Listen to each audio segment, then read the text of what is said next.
This is how you make a sloppy Joe. Get a Mexican chicken or taco meat. Get 2 pieces of bread.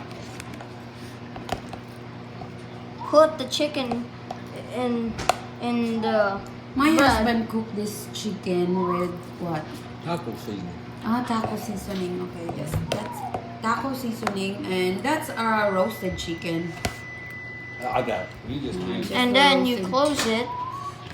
Sloppy Joe already? Then you put it in the microwave For how many minutes? 30 seconds. 30 seconds.